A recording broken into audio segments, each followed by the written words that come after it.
میں تو امتی ہوں اے شاہ امم، کر دیں الرحمن الرحیم الحمد للہ رب العالمین والصلاة والسلام علی اشرف المرسلین محمد وعلی آلہ وصحبہ اجمعین، اما بعد، اعوذ باللہ من الشیطان الرجیم، بسم اللہ الرحمن الرحیم۔ شہر رمضان الذی انزل فیہ القرآن، وقال یا عبادی فاتقون، وقال انا انزلناہ فی لیلۃ القدر، وقال انا فتحنا لک فتحا مبینا، صدق اللہ مولانا العظیم۔ وقال النبی صلی اللہ علیہ وسلم من لم یدع قول الزور والعمل به فلیس للہ حاجۃ ان یدع طعامہ وشرابہ او کما قال علیہ الصلاۃ والسلام۔ محترم بزرگان گرامی، سامعین اعظام، میری تقریر کا موضوع ہے رمضان المبارک کے بقیہ دن اور رمضان المبارک کے بقیہ اعمال۔ محترم سامعین، اللہ کا لاکھ لاکھ شکر و احسان، فضل و کرم ہے کہ رجب کی دعا سے کہ اللہ رجب اور شعبان میں برکت دے اور ہمیں رمضان نصیب فرما، ہم رمضان مبارک کو پا چکے ہیں۔ چند ہمارے بھائی اور چند بندے اور بندیاں ایسی بھی ہے جو اللہ کی بارگاہ میں پہنچ جا رہی ہیں۔ ان کا کیا کہنا کہ رمضان المبارک کی برکتوں اور سعادتوں سے ان کے لیے جنت کے دروازے کھلے ہوئے ہیں اور ان کا استقبال سجائی ہوئی جنت میں کیا جا رہا ہے۔ رمضان المبارک کی عبادتیں، رمضان المبارک کی برکتیں اور سعادتیں ہمیں ایک اونچا مقام اور اونچا درجہ عطا کر رہی ہے۔ ہم روزے کی بدولت ہزاروں سال جہنم کی مسافت سے دور ہو رہے ہیں۔ روزے کی برکت سے افطار کے وقت ہماری دعا ضرور قبول ہوتی ہے۔ صاف حدیث میں کہا گیا کہ 3 لوگوں کی دعاؤں کو اللہ رد نہیں کرتے ہیں، ایک عادل بادشاہ کی، دوسرے مظلوم کی اور تیسرے روزے دار کی۔ روزے دار کی دعا اللہ قبول فرماتے ہیں۔ منادی ہر وقت اعلان کرتا ہے یا باغی الخیر اقبل و یا باغی الشر ادبر، اے نیکی کے طالب آگے بڑھ اور اے شر کے طالب پیچھے ہٹ۔ ہمارے درجات روزے سے اور روزے میں تقوی کی برکتوں سے بلند ہوتے جا رہے ہیں۔ حضرت ابی بن کعب رضی اللہ عنہ سے حضرت عمر رضی اللہ عنہ نے سوال کیا، اے ابی بن کعب، تقوی کیا ہے؟ حضرت ابی بن کعب رضی اللہ عنہ نے جواب دیا، اے عمر رضی اللہ عنہ، کیا آپ کسی کانٹے والے راستے سے گزرے ہیں؟ حضرت عمر نے کہا کہ ہاں، میں کانٹے والے راستے سے گزرا ہوں، تو اپنے کپڑوں کو سمیٹ کر اور محنت و مشقت سے گزرا ہوں۔ حضرت ابی بن کعب رضی اللہ عنہ نے کہا کہ یہی تقوی ہے کہ اپنی زندگی گناہوں سے بچاتے ہوئے گزار لو، یہ تقوی ہے۔ چنانچہ تقوی کی ایک تعریف یہ بھی بیان کی گئی ہے کہ اللہ آپ کو ایسے مقام پر اور ایسے جگہ پر نہ دیکھے جہاں موجود رہنے سے اللہ نے روکا ہے۔ فاسقین کے ساتھ، نافرمانوں کے ساتھ، کفر و شرک کی مجلسوں میں، لہو و لعب کی مجلسوں میں، جہاں احکامات خداوندی ٹوٹتے ہو، ان مجلسوں میں ہمیں رہنے سے روکا گیا۔ یہ ہے تقوی۔ پھر ایسی تقوی یہ بھی کہا گیا کہ تقویٰ یہ ہے کہ غیر اللہ کی عبادت مومن بندہ نہ کرے، غیر اللہ کے سامنے اپنا ماتھا اور اپنا سر نہ ٹیکے۔ اور ایک درجہ تقوی کا اور یہ بیان کیا گیا کہ تمہارا دل غیر اللہ سے پاک ہو جائے، غیر اللہ کی بڑائی اور غیر اللہ کا احساس دل کے اندر نہ آئے، یہ تقوی ہے۔ ہر چیز اورالی چاہتی ہے، ہر چیز صاف صفائی چاہتی ہے۔ رمضان المبارک بدن انسانی میں دل ایک اہم مشین ہے، اس کی صفائی کے لیے، اس کے تیل پانی کے لیے مومن بندے کو روزہ دیا گیا کہ اس کا دل صاف ہو جائے، اس کا دل گناہوں کے میل سے پاک ہو جائے۔ یہ ہے روزے کا مقصد۔ روزے 3 قسم کے ہوتے ہیں۔ ایک عام انسان کا روزہ ہوتا ہے کہ صبح سے لے کر شام تک کھانے پینے سے رک گیا، خواہشات نفسانی سے رک گیا، یہ عام انسانوں کا روزہ ہے۔ دوسرے خاص لوگوں کا روزہ ہوتا ہے کہ کھانے پینے سے رک گیا، خواہشات نفسانی سے رک گیا، لیکن اعضاء کا صحیح استعمال، اعضاء کو اللہ کی مرضی کے مطابق استعمال کیا، دل نے صحیح سوچ اور فکر کو جنم دیا، آنکھوں نے صحیح جگہ نگاہ ڈالی، غلط جگہ آنکھوں نے نگاہ نہ ڈالی، پیر غلط راہوں پر نہ اٹھے، ہاتھ غلط سمت نہ چلا، بلکہ ہاتھ چلا تو صدقہ و خیرات کے لیے چلا، ہاتھ چلا تو ایک مظلوم کی مدد کے لیے چلا، نیک کاموں کے لیے ہاتھ اٹھا، شہادت کے لیے اس کی انگلی اٹھی، اشہد ان لا الہ الا اللہ جب تشہد میں پڑھتا ہے تو اس وقت لا الہ الا اللہ پر اپنی انگلی اٹھاتا ہے۔ یہ ہے خاص لوگوں کا روزہ۔ اور ایک اس سے بڑھ کر اور روزہ ہے، وہ روزہ ہے اخص الخاص، خاصان خاص کا۔ پہلا درجہ بھی حاصل ہو گیا، دوسرا درجہ بھی حاصل ہو گیا، تیسرا درجہ خاصان خاص کو یہ حاصل ہوتا ہے کہ اس رمضان المبارک کے روزوں تراویح اور تراویح کے طفیل، اس کی عبادتوں کے طفیل، اس کے تمام اعضاء اللہ کے تابع ہو جاتے ہیں۔ اس کا کان اللہ کا کان بن جاتا ہے، اس کا دل اللہ کا دل بن جاتا ہے۔ غیر کا شائبہ، غیر کی ملاوٹ، غیر کا خیال، غیر سے لو لگانا، غیر سے کچھ توقع کی امید رکھنا، یہ سب اس سے ختم ہو جاتا ہے۔ تو یہ ہے خاصان خاص کا روزہ۔ یہ روزے کے درجات بیان کیے گئے ہیں۔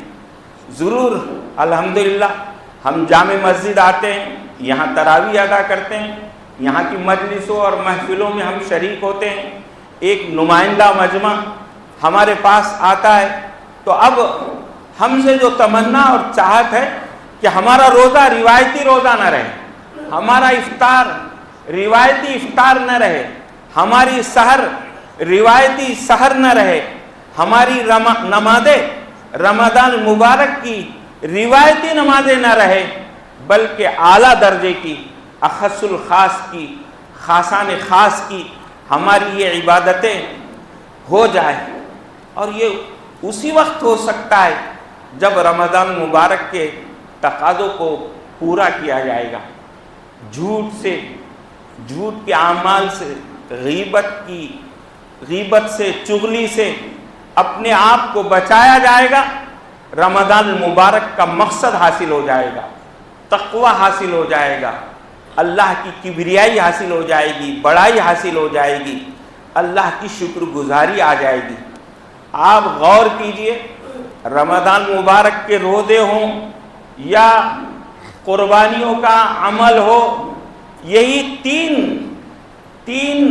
اصل اصول ان میں کار فرمائے، لِتُكَبِّرُ اللَّهَ عَلَى مَا هَدَاكُمْ، اللہ کی کبریائی آ جائے، اللہ کی بڑائی آ جائے، وَلَكِنْ يَنَالُهُ التَّقْوَى مِنْكُمْ، اللہ کو خون اور گوشت نہیں پہنچتا ہے، تمہارا تقوی پہنچتا ہے، اور پھر اس کے بعد لَعَلَّكُمْ تَشْكُرُونَ، تمہارے اندر شکر گزاری آ جائے۔ یہ 3 عنصر ایسے ہیں، یہ 3 اصول ایسے ہیں، مومن بندے کی زندگی ان 3 کے ارد گرد گھومتی ہے۔ دیکھیے آپ، تقوی، پرہیزگاری، ہمیں بارہا لعلکم تتقون، لعلکم تتقون، اور ایک جگہ یہ ارشاد فرمایا گیا فاتقونی یا اولی الالباب، اے عقل مندو، اے عقل مندو اللہ سے ڈرو، اور ایک جگہ یہ کہا گیا اتقوا اللہ وکونوا مع الصادقین، اللہ سے ڈرو اور سچوں کے ساتھ ہو جاؤ، اور تیسری جگہ تو بڑی اچھی بشارت دی گئی ان اولیاء الا المتقون، اللہ کے دوست اور اللہ کے ولی اور اللہ کے جگری بننا چاہتے ہو تو تقوی کی صفت اپنے اندر لے آؤ۔ اگر تقوی نہیں، پرہیزگاری نہیں، اللہ کا احساس نہیں، اللہ کی مکمل تابعداری نہیں، تو اللہ کی دوستی نہیں، اللہ سے کوئی واسطہ نہیں، اللہ سے کوئی سروکار نہیں۔ ہم دوستوں کی دوستی کے لیے بڑے نبھاتے ہیں، ان پر خرچ کرتے ہیں، ان کی ناراضگی مول لیتے ہیں، ان کو راضی کرنے کی کوشش کرتے ہیں، لیکن اللہ کی ناراضگی کا ہم خیال نہیں رکھتے۔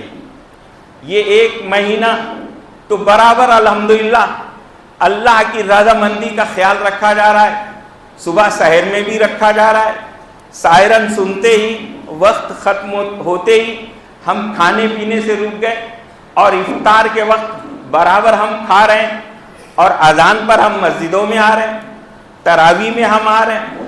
اگرچہ یہ بات الگ ہے کہ تھوڑی بہت ان اعمال میں کوتاہی بھی ہو رہی ہے، شیطان ہمیں اپنے بھوکے اور پیاسے رہنے کے مقصد کو بھلا دے رہا ہے۔ ہم دن میں تو کھانے پینے سے رک جا رہے ہیں، لیکن رات میں ایسے آزاد ہو جا رہے ہیں کہ ہماری ہوٹلیں آباد ہو رہی ہے، ہمارے چوراہے آباد ہو رہے ہیں، اور جو بھوکے معدے سے اور بھوکے پیٹ سے جو دوسروں کی بھوک کا احساس ہونا چاہیے تھا، اور خالی معدے سے جو گناہوں کا اثر نہیں آنا چاہیے تھا، اس لیے کہ پیٹ جب بھرا ہوتا ہے تو شیطان اکساتا ہے اور ابھارتا ہے، لیکن افطار کے بعد ہم ایسے آزاد ہو جاتے ہیں کہ ہم چوراہوں پر اور ہوٹلوں میں ہر چیز کا مزہ لیتے ہیں، اگر مزہ کم بھی لینا ہو تو خوش گپیوں میں اپنا وقت گزارتے ہیں، اپنی راتیں گزار دیتے ہیں، اور صاحب مزہ بھی لے رہے ہیں، چلیے حلال ہے، لیکن ہم نے گھر والوں کو نظر انداز کر دیا، ہم یہاں اچھی چیزیں کھا رہے ہیں، لیکن صاحب گھر میں بیوی بھی ہے، بچے بھی ہے، والدین بھی ہے، اعزاء اور اقربا بھی ہے، تو کہاں سے ہمارے لیے مہینہ سخاوت کا ہوا؟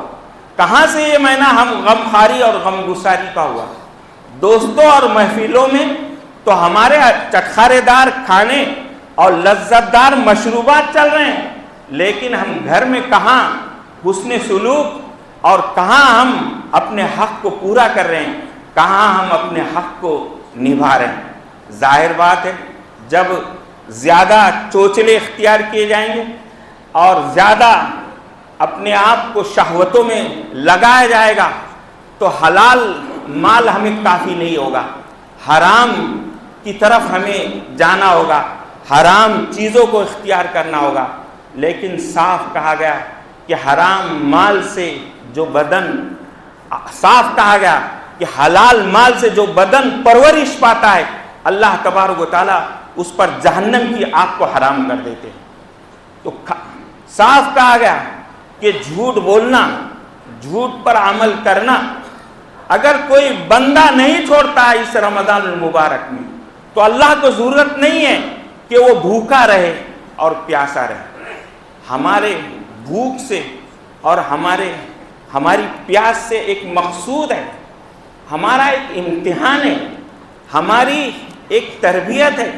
اس تربیت میں اس مہینے میں اگر ہم پورے کامیاب ہو گئے تو ہماری 11 مہینے کی زندگی کامیاب رہے گی.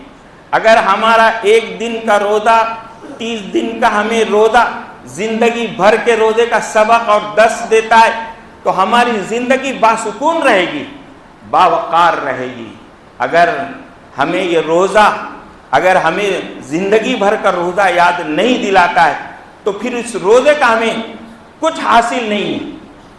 اور اللہ تبارک و تعالی ہمیں نوازنے کے لیے ایسے اعمال بھی عطا فرماتے ہیں کہ جو ہماری ترقی میں اضافہ فرماتے ہیں.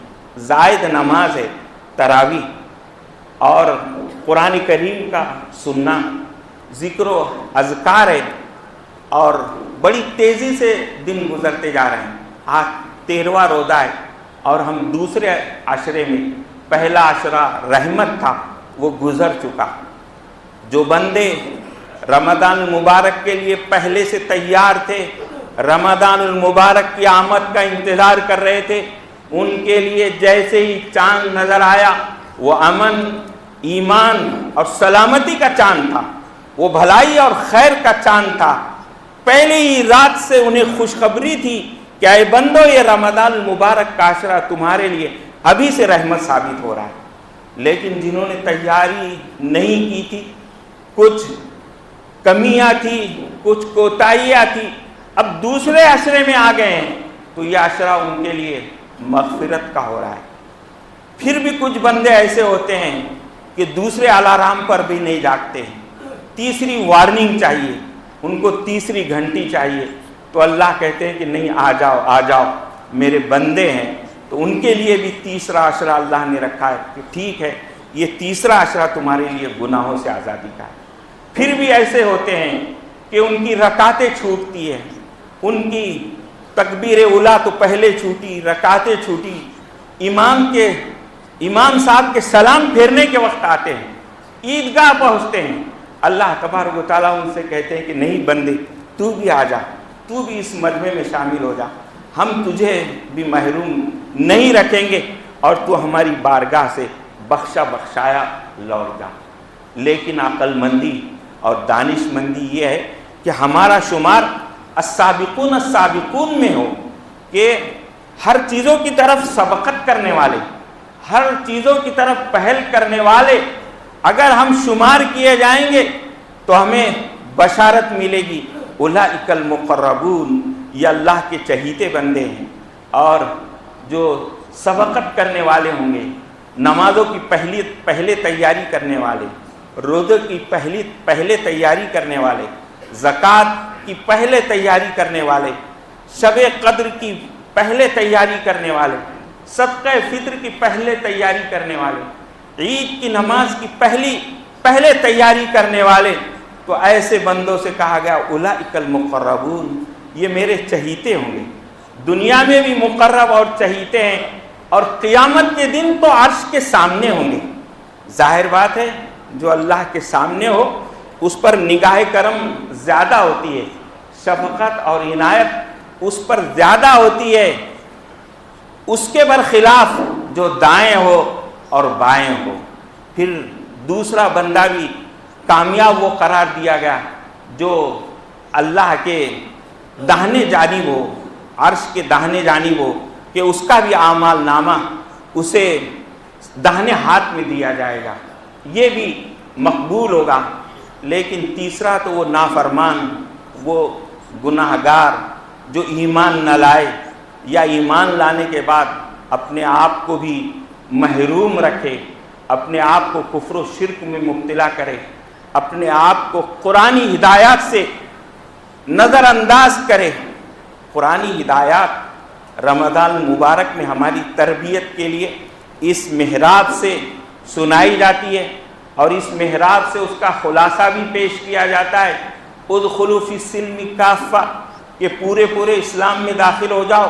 ومن یبتغی غیر الاسلام دینا فلا یقبل منہ وہو فی الآخرۃ من الخاسرین. دین کے علاوہ اگر کوئی طور طریقے اختیار کرو گے تو ہرگز اسے قبول نہیں کیا جائے گا. کچھ نادانی میں اور کچھ جہالت میں اور کچھ بے توجہی میں اگر ہم سے گناہ سرزد ہو جائے، اللہ کی ذات رحیم ہے، اللہ کی ذات کریم ہے، لیکن بڑے ڈرنے اور خوف کھانے کی ضرورت ہے کہ سنتوں کو جانتے ہوئے بھی سنتوں کو توڑا جا رہا ہے، بدعات کو جانتے ہوئے بھی بدعات کو اختیار کیا جا رہا ہے، کفر اور شرک کو جانتے ہوئے بھی کفریہ اور شرکی اعمال اختیار کیے جا رہے ہیں. جانتے ہوئے اگر کفریہ اور شرکی اعمال اختیار کیے جائیں گے، لن یغفر اللہ ان یشرک بہ ویغفر ما دون ذلک لمن یشاء. اللہ کفر و شرک کو معاف کرنے والے نہیں ہیں، اللہ دوسرے گناہوں کو معاف کر سکتے ہیں. یہ رمضان المبارک ہے، ہر قسم کے گناہوں سے اپنے آپ کو دھلنے اور پاک صاف کرنے کے لیے یہ رمضان المبارک کی بابرکت عبادتیں، بابرکت گھڑیاں، بابرکت سعادتیں ہمیں نوازی گئی. ہماری عمریں کم ہیں، ایسی عبادتیں دی گئی. روزہ بھی سابقہ امتوں کے مقابلے میں آسان اور سہل کر کے دیا گیا، اور تراویح بھی دی گئی، فرض نمازوں کا ثواب بڑھایا گیا. ہمارے منہ سے جو بدبو آتی ہے معدے کے خالی رہنے کی وجہ سے، اسے بھی مشک سے بہتر قرار دیا گیا. صاف حدیث میں کہا گیا لخلوف فم الصائم اطیب عند اللہ من ریح المسک. غور سے سن لو، لام تاکید کا ہے کہ روزے دار کی منہ کی بدبو بھی اللہ کے نزدیک مشک سے زیادہ پسندیدہ ہے. ہماری ہر ادا اللہ کو پسند آ رہی ہے. ہمارے سحری کھانے پر اللہ تبارک و تعالیٰ اس کے فرشتے درود و سلام بھیج رہے ہیں. ان اللہ و ملائکتہ یصلون علی المتسحرین.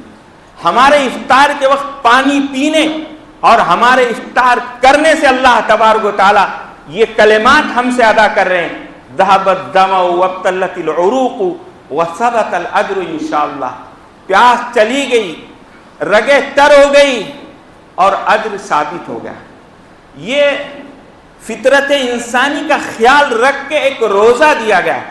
فطرت انسانی کا خیال رکھ کے افطار کے وقت اچھے انتظامات کرنے کا اور دوسروں کو افطار کرانے کی ایک ترغیب دلائی گئی. ورنہ کوئی مذہب، کوئی دین اور کوئی طریقہ ایسا نہیں ہے کہ جس میں اللہ بندوں کو اچھا کھلاتے بھی ہے، بندوں کو اچھا پلاتے بھی ہے اور اس کے بعد ثواب سے نوازتے بھی. ہمارے 29 دن کے روزے ہو رہے ہیں یا 30 دن کے روزے ہو رہے ہیں، اس کے بعد یکم شوال کے بارے میں کہا کہ اس دن روزہ رکھنا حرام ہے. اب تمہاری مہمان نوازی کا دن ہے، اب تمہارے لیے انعام کا دن ہے، آج کے دن روزہ مت رکھو. 10 ذی الحج، 11 ذی الحج اور 12 ذی الحج ایام قربانی قرار دیے گئے. ان تینوں دنوں میں کہا کہ یہ اللہ کی میزبانی کے دن ہے، ان تینوں دنوں میں تم روزہ نہ رکھو. ہماری فطرت کا خیال رکھا گیا، ہماری طبیعت کا خیال رکھا گیا. ہم کو غسل دیا گیا، وضو دیا گیا، خوشبو دی گئی، سرما دیا گیا. ہم کو اپنے خواہشات نفسانی کو حلال طریقے پر پورا کرنے کے لیے عورتوں سے نکاح کی اجازت دی گئی. ہمیں اپنی محبت کی تسکین کے لیے ہمیں اولادوں سے نوازا گیا ہے. اپنی فطرت کا خیال رکھنے کے لیے ہمیں اچھی اچھی سواریاں دی گئی. قرآن کریم میں سورۃ الانعام یا اور دوسری صورتوں میں ہم نے سنا وَلَكُمْ جَمَالٌ حِينَ تُرِيحُونَ وَحِينَ تَسْرَحُونَ. عربوں کے سامنے اگر گاڑیوں کے نام لیے جاتے اور کاروں کے نام لیے جاتے تو ان کے سمجھ میں نہ آتا، اس لیے کہ زمانہ اس ترقی یافتہ نہیں تھا. یہ سواریاں بعد میں ایجاد ہونے والی تھی. تو ان سے مخاطب کر کے کہا گیا کہ یہ تمہارے اونٹ، یہ تمہارے گھوڑے، یہ تمہارے لیے خوبصورتی کا ذریعہ ہے جب تم صبح میں نکلتے ہو اور جب شام میں نکلتے ہو. تو دین اسلام مکمل دین ہے اور مکمل مذہب ہے. اب جب دین اسلام میں ہماری سب چیزوں کا، جائز چیزوں کا خیال رکھا گیا ہے تو ہمیں اس رمضان مبارک سے اپنے آپ کو تیار کر لینا ہے، اپنے آپ کو دین اسلام میں ڈھال لینا ہے. صاحب ایک وقت پر کھانے سے رک جا رہے ہیں اور ایک وقت پر کھا رہے ہیں. یہ درس اور سبق دینا ہے کہ تمہارا قدم صحیح سمت اٹھنا ہے, تمہارے پیٹ میں لقمہ صحیح جانا ہے, غلط لقمہ نہیں جانا ہے, غلط لقمہ نہیں جانا ہے, اس کا وقت بھی صحیح رہے. رمضان المبارک جہاں جسمانی بیماریوں کا علاج اس میں ہوتا ہے, تو بہت سی روحانی بیماریوں کا بھی علاج اس میں ہے. دل کا تقویٰ ہے, اعضاء کا صحیح استعمال ہے, کبر و غرور کو نکالنا ہے, دل کو صاف کرنا ہے. جتنی ہماری روحانی بیماریاں ہیں, ہمارے اندر بے صبری کی زندگی ہے, ہمارے اندر حرص اور طمع ہے, یہ حرص اور طمع سب رمضان المبارک میں نکالی گئی. رمضان المبارک کو کہا گیا یہ صبر کا مہینہ ہے, اور صبر کا بدلہ جنت ہے. اور جیسے تقوی کے بارے میں کہا گیا وہی صبر کے بارے میں بھی کہا گیا کونوا مع الصابرین. یہ صبر کہ اللہ تبارک و تعالیٰ کے ساتھ, ان اللہ مع الصابرین, اللہ صبر کرنے والوں کے ساتھ ہے. تو صبر کا پیغام ہمیں یہ رمضان مبارک دیتا ہے. ابھی چند عبادتیں ہماری باقی ہیں, روزہ, تراویح, تلاوت, تسبیح, الحمدللہ ہم اس سے گزر ہی رہے ہیں. ابھی ہمیں اخیر عشرے میں راتوں میں شب قدر کو تلاش کرنا ہے. اس رات میں ہماری تقدیر بدلنے والی ہے, ہمارا مقام اونچا ہونے والا ہے. یہ قدر کی راتیں ہیں. شب قدر کی تعیین آپ صلی اللہ علیہ وسلم کو بتلائی, تعیین کی گئی تھی, لیکن دو لوگوں کے لڑائی جھگڑے کی وجہ سے شب قدر کی تعیین اٹھا لی گئی. معلوم ہوا کہ جھگڑا بڑی بری چیز ہے. صاف کہا گیا کہ یہ لا تنازعوا فتفشلوا وتذهب ريحكم, آپس میں تم لڑو نہیں, اگر تم آپس میں لڑو گے تو ناکام ہو جاؤ گے اور تمہاری ہوا اکھڑ جائے گی. ہم اتحاد کہتے ہیں, لیکن کہاں ہمیں اتحاد نصیب ہوتا ہے. ہمارا ووٹ جو ہماری طاقت اور قوت ہے, آج غلط استعمال کی وجہ سے یہ طاقت اور قوت ہمارے ہاتھوں سے جا رہی ہے. ہم بے صبرے ہو جاتے ہیں. ہم امانتوں کے, جیسا کہ ہمیں قرآن میں کہا گیا کہ اللہ تمہیں حکم دیتا ہے کہ امانتوں کو پورا کرو, ہم ان امانتوں کو پورا نہیں کر رہے ہیں, ہم حقوق کا صحیح استعمال نہیں کر رہے ہیں. اس کی وجہ سے ہم دن بدن عہدوں کو کھوتے جا رہے ہیں, ہم اپنے مناسب کو کھوتے جا رہے ہیں, ہم اپنے اثر و رسوخ کو کھوتے جا رہے ہیں. یہ قرآن کریم کا مہینہ ہے. قرآن اور روزے کا ایک خاص تعلق ہے. یرفع اللہ بہ اقواما ویضع بہ آخرین. اسی قرآن کے ذریعے بلندی نصیب ہوتی ہے, اور اسی قرآن کے چھوڑنے سے ذلت اور رسوائی حاصل ہوتی ہے. کیا صحابہ کرام کا روزہ تھا, کیا ان کا یہ رمضان المبارک کا مہینہ تھا.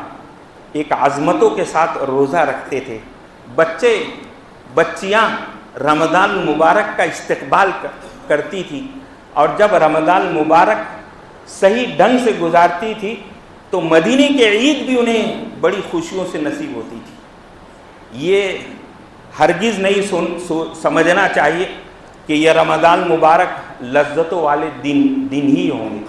کبھی رمضان مبارک کے دن غزوہ بدر کے موقع پر بھی آئے, کبھی رمضان المبارک کا مہینہ فتح مکہ کے موقع پر بھی پیش آیا. تو یہ ہے ہماری عبادتیں اور ریاضتیں. بدر کے موقع کو بھی ہمیں یاد کرنا چاہیے.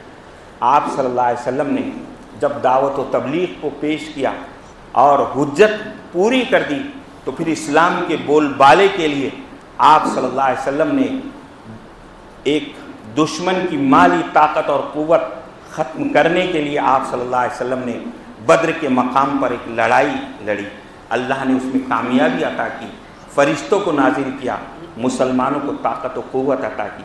جب اس طرح عزم اور حوصلہ تھا تو مکہ مکرمہ بھی اسی رمضان المبارک میں ہی فتح ہوا.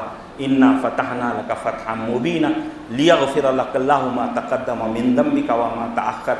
اے محمد صلی اللہ علیہ وسلم, ہم آپ کو مکے کی فتح سے نواز رہے تاکہ اللہ تبارک و تعالیٰ اگلے اور پچھلے گناہ معاف کر دیں, ہم معاف کریں, ہم اللہ سے معافی چاہیں, ہم اپنے احکامات کو، قرآنی تعلیمات کو صحیح ڈھنگ سے انجام نہیں دے پا رہے ہیں، شریعت کے تمام ضابطوں کو، چاہے ہماری مسجد کے ضابطے ہو، چاہے ہمارے مال خرچ کرنے کے ضابطے ہو، یا چاہے ہمارے پرسنل لا، مسلم پرسنل لا کے معاملات ہو، ہمارے شادی بیاہ ہو، ہماری میراث ہو، ہمارے خلا ہو، ہمارے وقت کی قوانین ہو، ہماری اور دوسری جائیدادیں ہوں، ہم چونکہ شریعت کے اعتبار سے اس پر عمل نہیں کر رہے ہیں، اس لیے ہمیں دشواریوں کا سامنا ہے۔ اصبروا وصابروا ورابطوا واتقوا اللہ لعلکم تفلحون، یہ آیت ہمیں صاف پیغام دیتی ہے کہ خود بھی صبر کرو، دوسروں کو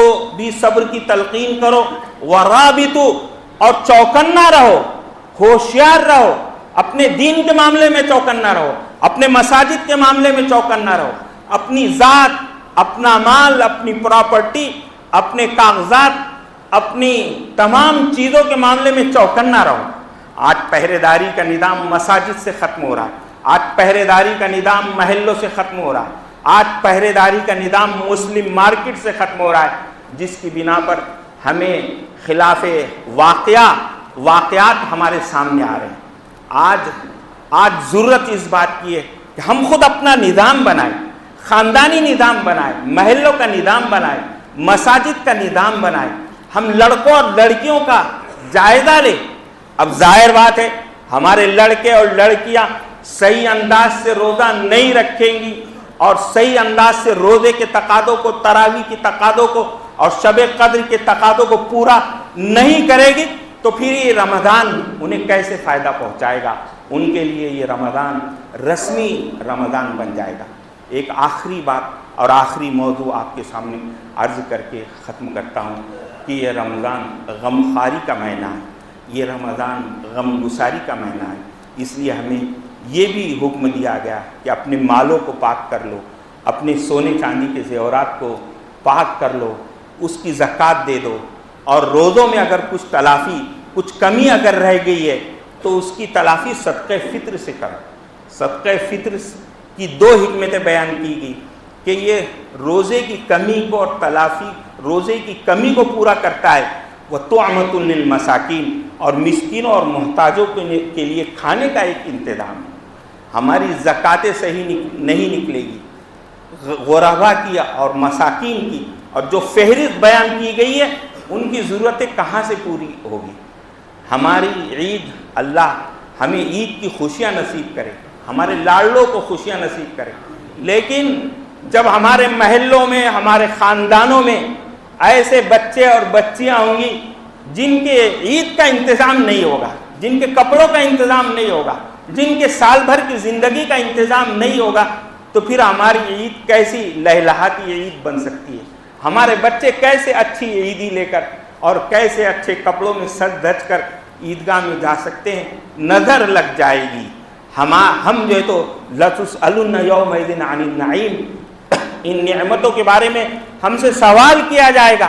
یہ مال جو ہم نے دیا تھا، یہ امانت تھا تمہارے پاس، وَفِي أَمْوَالِكُمْ حَقٌّ مَعْلُومٌ لِلسَّائِلِ وَالْمَحْرُومِ، تمہارے اس مال میں جو مانگتا ہے اس کا بھی حق تھا اور اس شخص کا بھی حق تھا جو مارے پاک دامنی کے، مارے عزت نفس کے اپنا ہاتھ نہیں پھیلاتا ہے، لیکن تمہارا کام تھا جماعت والی نماز میں اطراف میں، پڑوس میں یا رشتہ داری میں کچھ اس کی خبرگیری کر لیتے کہ اس کی عید کا انتظام ہوا یا نہیں ہوا ہے، تو اس کی فکر کر لیتے۔ ان نعمتوں کے بارے میں ہم سے سوال ہوگا۔ بڑی بے کسی اور بے بسی کا عالم ہوتا ہے جب کچھ بچوں کی عید کا انتظام نہیں ہوتا ہے، ان کی آرزوئیں اور تمنائیں بر نہیں آتی ہے۔ جہاں ہمارے لیے مال کا خرچ کرنا ہے، وہاں ہمارے لیے آج یہ امر بھی ضروری ہے کہ ہم خاص طور پر دعاؤں کا ہم اہتمام کریں۔ یہ دعاؤں کا مہینہ ہے، یہ مانگنے کا مہینہ ہے، یہ اللہ سے لو لگانے کا معاملہ ہے۔ ہماری دعائیں غائبین کے حق میں قبول ہوتی ہے، ہمارے مرحومین کے حق میں بھی قبول ہوتی ہے، اور جو ہمارے بھائی گرفتار ہیں، جو مصیبتوں اور پریشانیوں سے دوچار ہیں، ہم ان کی زندگیوں کو ویڈیو کے ذریعے دیکھ رہے ہیں، ان کے حق میں بھی ہمارے ہاتھ اٹھنا چاہیے۔ ان کے حق میں بھی امن اور سلامتی کی دعائیں ہمیں کرنا چاہیے۔ اس ملک کے امن اور سلامتی کے لیے، اس ملک کے رہنے والوں کے لیے کی ہدایت کے لیے، ان کی خیر خواہی کے لیے ہمارے ہاتھ اٹھنا چاہیے۔ حضرت ابراہیم علیہ السلام نے مکہ کے رہنے والوں کے لیے دعا مانگی ہے کہ اللہ اس مکے کو امن و سلامتی کا گہوارہ بنا دے، یہاں کے لوگوں کو رزق اور پھل دے، یہاں کے لوگوں کی محبت دوسرے لوگوں کے دلوں میں ڈال دے۔ یہ ہمیں دعائیں ملتی ہے۔ ہم جو دن باقی ہے دعاؤں کے اہتمام میں ہم گزاریں، اپنا مال غمخواری ہم دکھائیں۔ پڑوسی ملک کا ایک واقعہ پڑھنے میں آیا تھا کہ وہاں ایک بچہ صرف اس وجہ سے کہ اس کا باپ عید کا انتظام نہیں کر سکتا ہے، ٹرین کے سامنے وہ خودکشی کر لیتا ہے کہ عید کا چاند نظر آیا، لیکن ہمارے گھر میں تو نہ کپڑے آئے اور نہ کچھ اچھے کھانے پینے کا انتظام ہوا، وہ خودکشی کر لیتا ہے۔ یہ واقعات اخبارات میں چھپتے ہیں اور پڑھے جاتے ہیں۔ ہمارے لیے بھی سبق اور عبرت ہے کہ اگر ہمارے پاس مال ہے، ہم صاحب استطاعت ہے، تو ہم حتی الامکان نکلے، دیہاتوں میں جائے، تلاش کریں اور ہر ضرورت مند کی ضرورت کو پورا کریں۔ ضرورتوں کے بہت سے شعبے ہیں جہاں قیدیوں کو چھڑایا جا رہا ہے، جہاں مال بیماروں پر خرچ کیا جا رہا ہے، مستحقین پر خرچ کیا جا رہا ہے، وہاں دینی اداروں میں بھی مال لگایا جا رہا ہے، دینی ادارے بھی اس کے محتاج ہے۔ جامعہ اسلامیہ کاشلوم سال بھر آپ کی خدمت، دینی خدمت پوری کرتا ہے، آپ کے راحت آرام اور سکون کا خیال رکھتا ہے۔ ہم اچھی بجلی کے نیچے بیٹھے ہیں، پنکھوں کی ہواؤں سے ہم لطف اندوز ہو رہے ہیں، اچھے قالین کا ہمارے لیے نظم کیا گیا، اچھے پانی کا نظم کیا جاتا ہے۔